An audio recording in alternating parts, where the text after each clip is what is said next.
Bienvenidos a todos a Republic Podcast. Agradeciendo a cada una de las personas por su apoyo, por ver el contenido de Republic Podcast en las diferentes plataformas, YouTube, Spotify, Apple Podcast.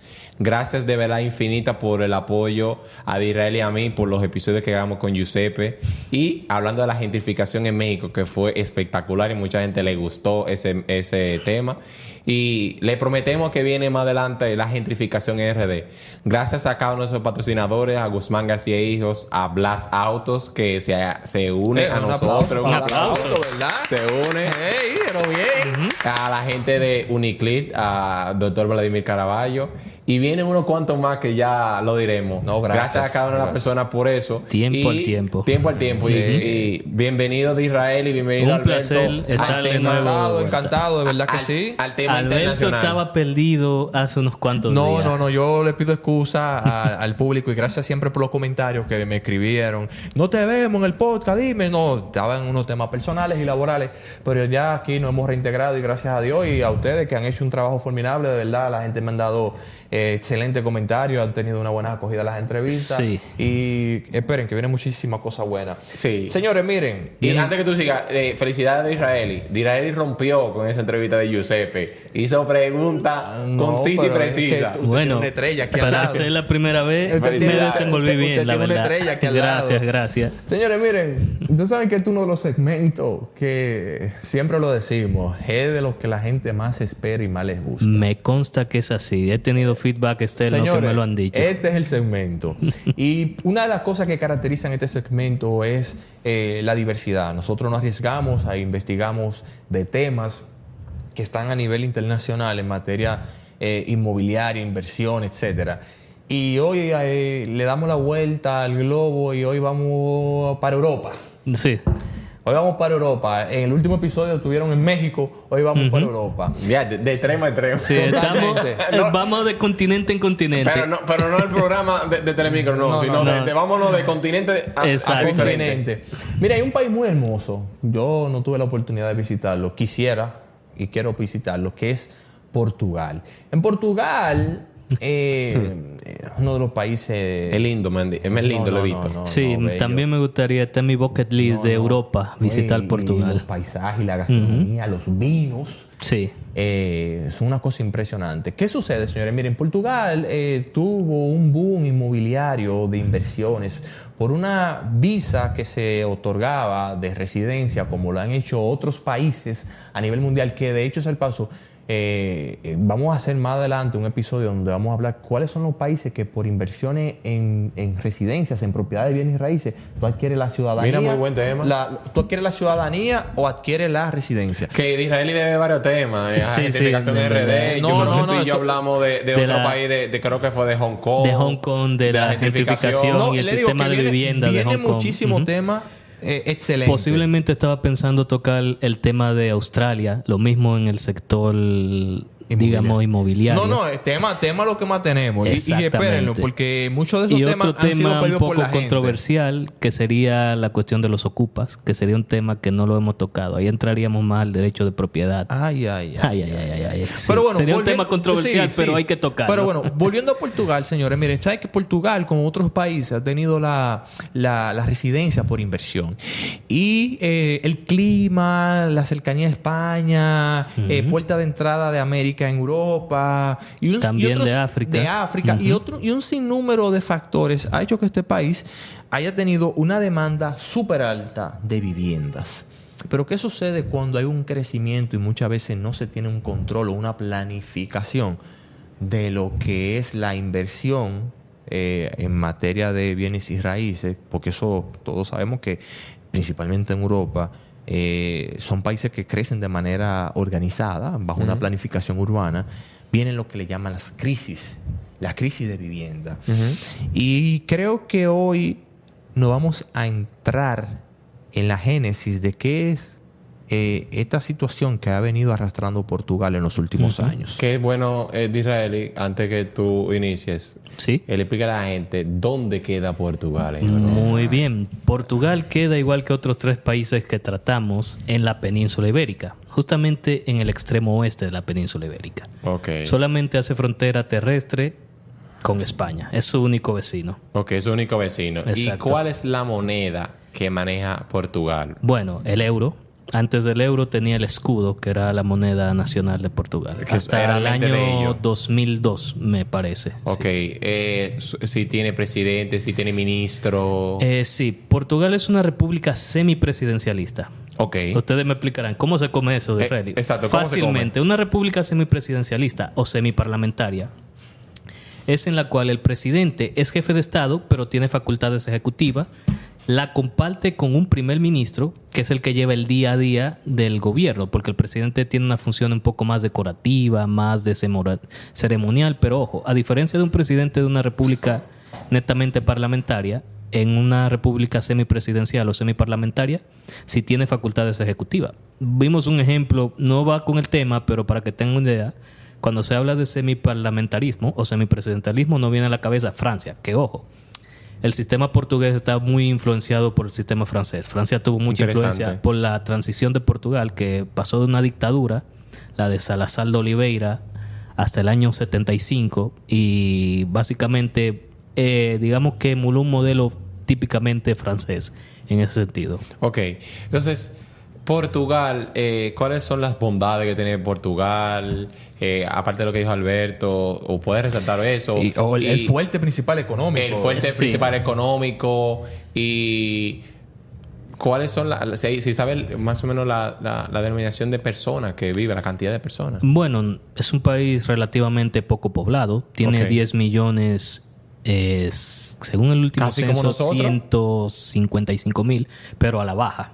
Porque es un país que tiene una tasa de natalidad muy baja y también Va en decadencia. en declive. Va en Exactamente. declive. Está Y eso es un estancada la problema. población en 10 millones Y eso desde es el un año problema. 2011 más o Y menos. eso es un problema. Pero sí. eso es porque no se hace un censo. No, recientemente. esas son la propia revisión del censo actual. 10 millones. 10 millones, exactamente. Pero van en descenso. en descenso. Por la natalidad. Ujú. Entonces, Y la ¿cuál es? inmigración de la población joven, que es algo interesante.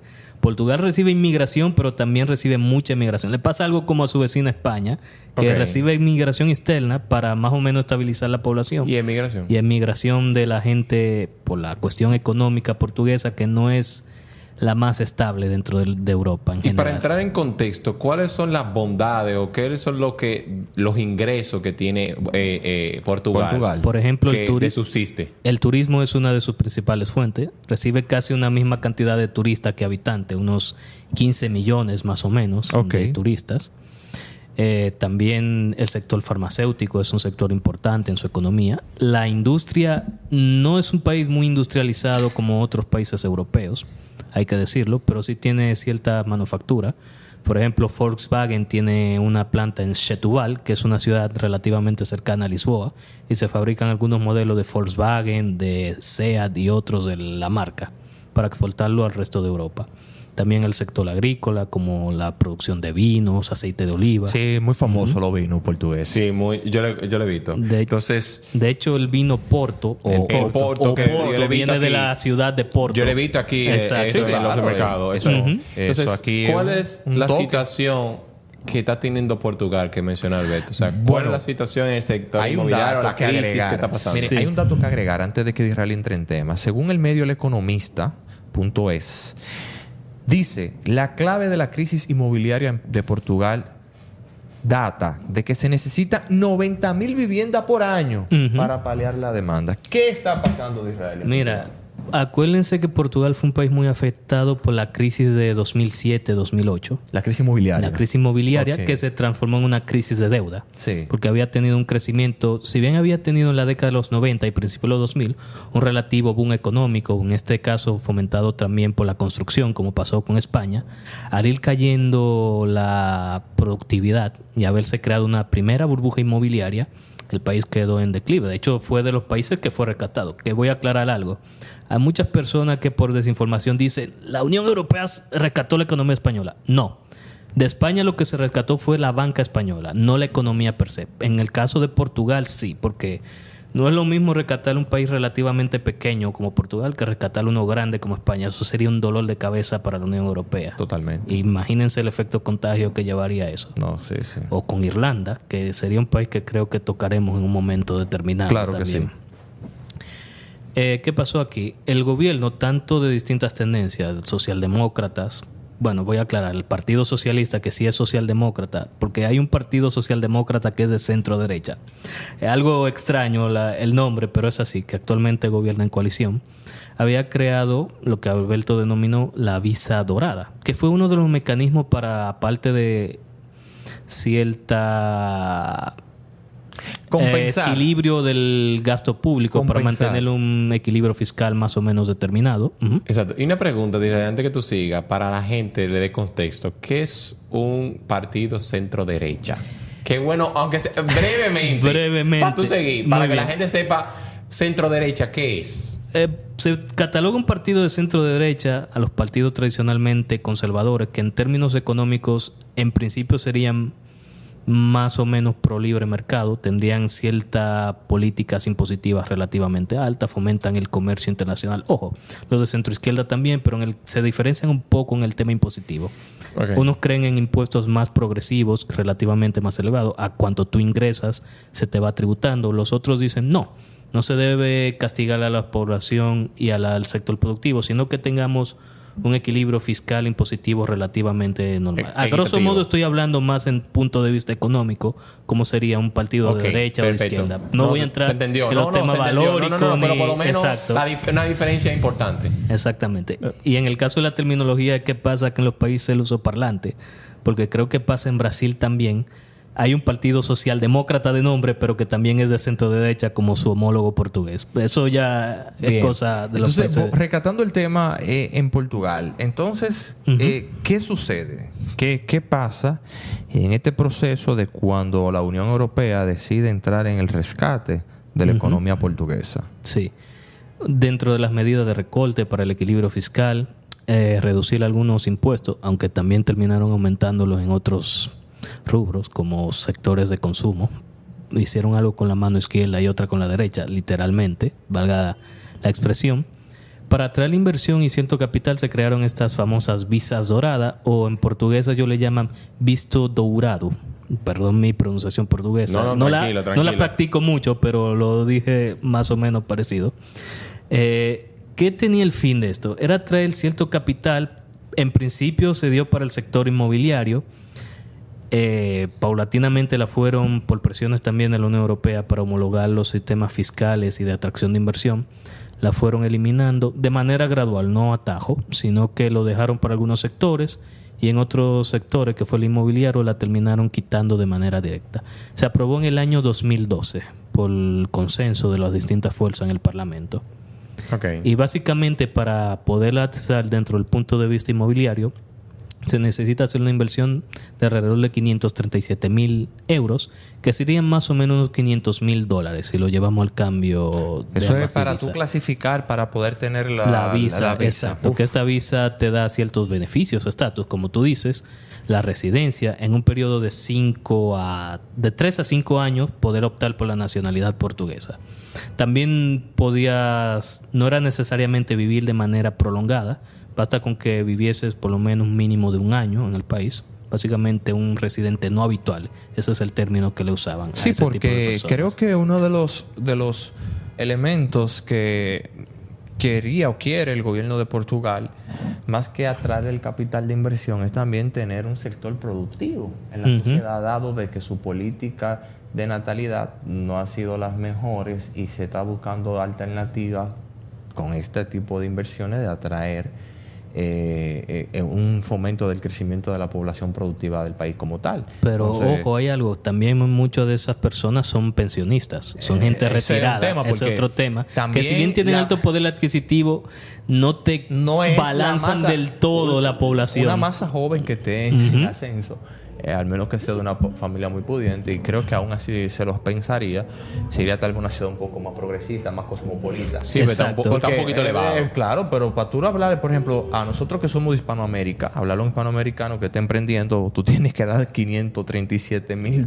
euros. Exacto. Eso es $500,000. Más o menos $500,000. Negocio, y tú sales a flote. Entonces, eso, aún así, aún así, la demanda de vivienda ha sido, según este estudio, muy alta, aumentando los precios de vivienda y de alquiler entre un 25 y un 23%. Entonces, Portugal ha tenido un estanque porque no ha podido dar ni compensar con la demanda que se está requiriendo. Entonces, ¿cuáles han sido las medidas que está tomando el gobierno en el caso de Portugal para equilibrar esa situación y no salten como estampida a su vecino de España? Sí. Aunque de España están saltando a otro lado. De España están saltando, pero no entraremos en ese debate. El consistorio o la Cámara Municipal, Cámara Municipal en portugués, que sería el ayuntamiento, ha aprobado distintas medidas. Por ejemplo, un plan de aquí a 2028 de crear alrededor de 800.000 viviendas en ese periodo, con una inversión aproximada de 800 millones de euros de aquí a 6 años. ¿Qué significa? Quieren crear una cantidad de vivienda por lo menos de costes moderados, o digamos, sí, de costes moderados, no necesariamente de bajo costo, para poder atajar esa vivienda, porque hay falta de espacio en las principales ciudades. ¿Dónde se ha producido mucho esto? En Lisboa, que es la capital, pero también en un municipio cercano que es Cascais, y en Porto o Oporto en el norte, es donde se ha dado esta situación.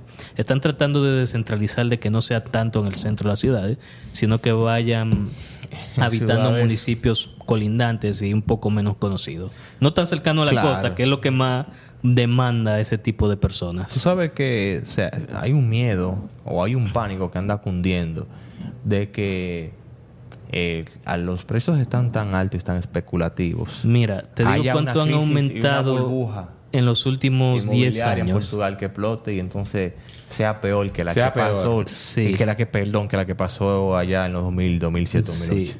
Han aumentado los precios de las rentas desde 2012 a 2022 un 122% acumulado. ¡Wow! Sí, el precio de la renta, una locura. Que ojo, eso es lo que a veces hace los crecimientos y los programas de desarrollo eso de es algo sin control. Exacto. Cuando tomas una medida que en principio te trae buen beneficio, abrieron el grifo demasiado y parece que ahora no han podido dar abasto. No se sabe si a propósito o no se sabe si realmente fue que perdieron el control.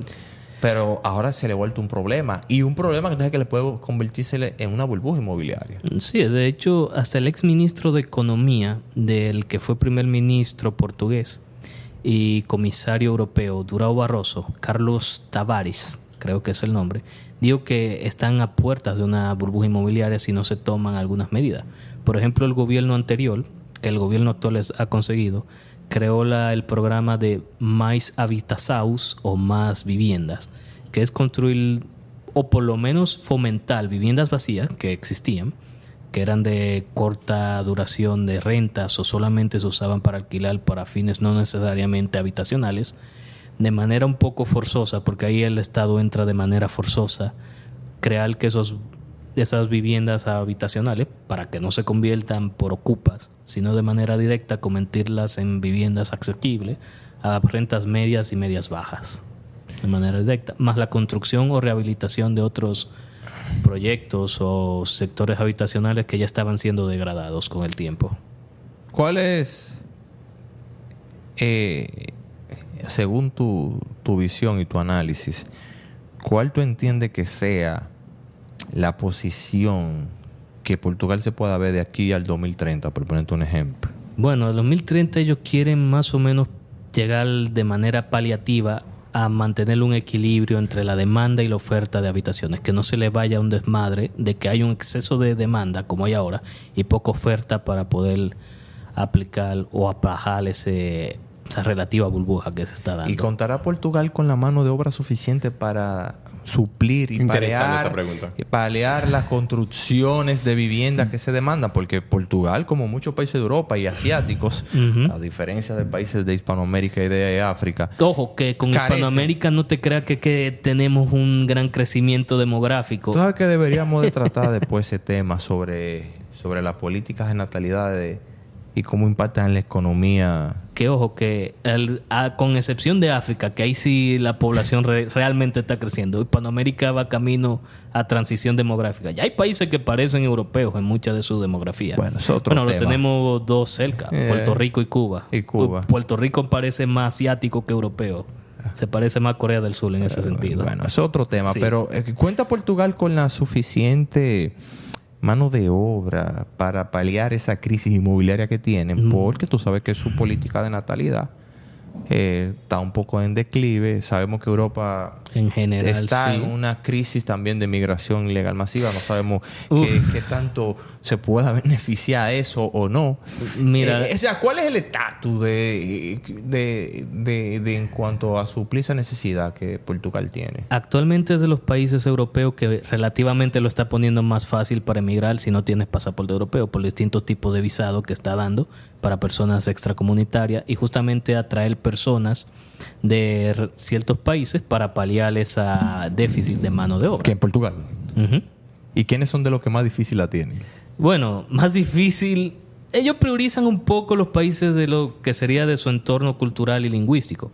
Actualmente la mayor comunidad extranjera son brasileños por goleada. Sí, es lógico. Sí, porque se adaptan El idioma, relativamente fácil. el idioma, sí. Los del países del PALOP. El PALOP son los países africanos de lengua oficial portuguesa o países africanos de lengua oficial portuguesa. Entiéndase Angola, Mozambique, Guinea-Bissau, Cabo Verde y creo que los mencioné todos, si no me equivoco.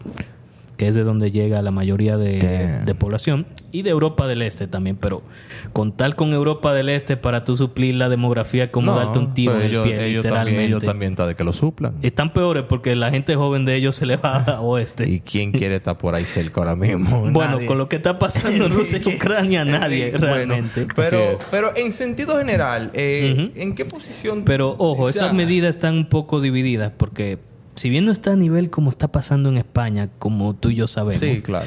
sí se están empezando a dar hechos de cierta criminalidad en zonas sobre todo de Es otro Lisboa tema, es otro tema, y sí. de Porto y otras Es otro ciudades, tema.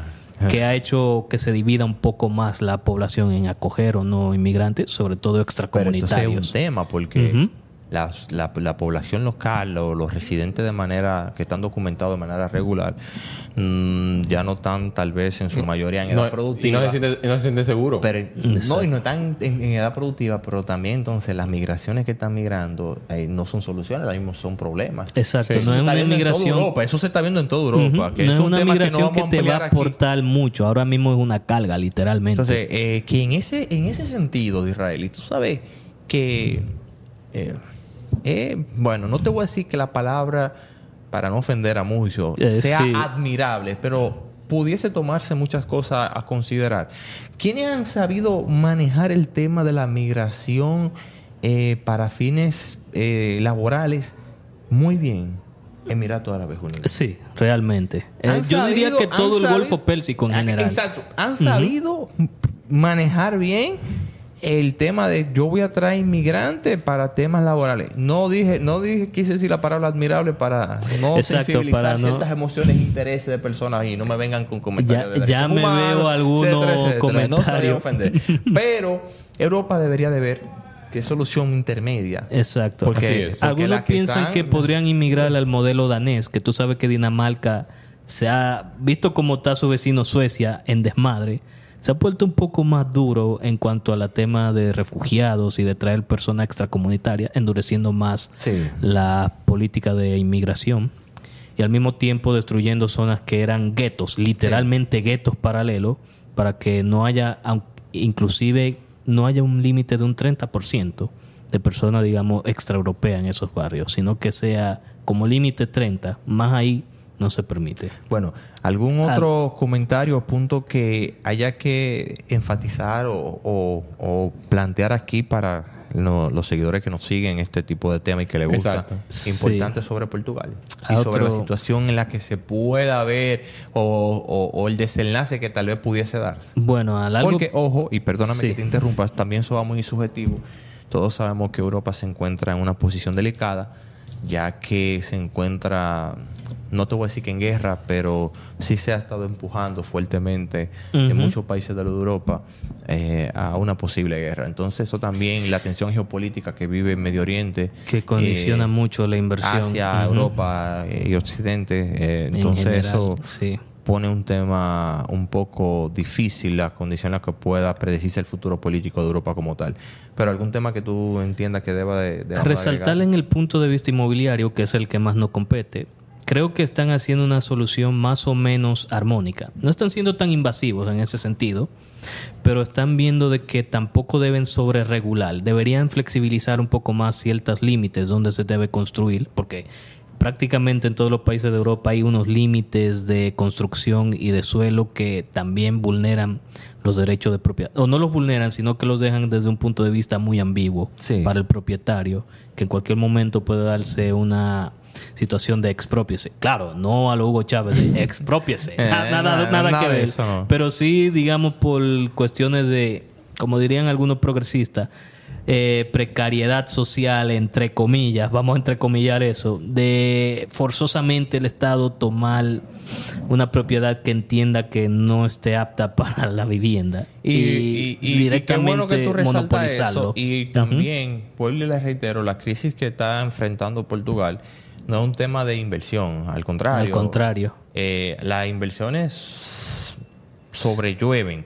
El tema ahora es un tema de ejecución. Uh-huh. Ahí, entonces hay que estar de ejecución y de manejo. Y de manejo. Sí, porque como tú dices, aquí ninguno de los tres somos sospechosos de ser socialistas ni nada pesativo. No. Somos gente que creemos en el libre mercado como vehículo para progresar. Claro. Pero entendemos que debe haber por lo menos una relativa, digámoslo así, regulación. No excesivo, claro está. No. Yo puedo entender que se pueda tener cierta regulación, pero cuando ya empiezas a tener exceso de regulaciones, vicias el proceso normal de la economía y del intercambio natural que se da entre los seres humanos. Bueno, señores, miren, si ustedes tienen con algún comentario, alguna duda, inquietud, siempre es bueno escuchar sus opiniones de debate. Pueden dejarlo aquí en la cajita de comentarios. Disraeli, muchísimas gracias por este tema. Sí, de siempre trayendo banquete aquí y de verdad. Bueno, solo puedo dar un dato curioso. ¿Querían saber la fundación de Lisboa como ciudad? Oh, sí, claro. Bueno, importante. Se fundó en el siglo XIII a.C., 400 años antes que Roma, por los fenicios. O sea que, espérate, Lisboa es más viejo que Roma. Exactamente, yo mismo me sorprendí. Yo pensaba que Roma era más antigua. Ni yo mismo, yo investigando me di cuenta. Estos son datos y cosas que a la gente le gusta de este programa. Exacto. De este segmento. De este segmento, en verdad. Uh-huh. No, qué bueno, qué bueno. Señores, comenten, denle me gusta, síganos, difúndanlo, síganos en nuestras redes sociales, en todas las redes, ¿verdad? En Instagram, YouTube, Apple Podcast, Google Podcast, Spotify, en todos los lados. Republic Podcast, gracias a los patrocinadores, gracias a Disraeli. Un placer siempre por ustedes. Y estén atentos que de verdad que vienen muchos temas buenos. Ya ustedes saben. Este Republic.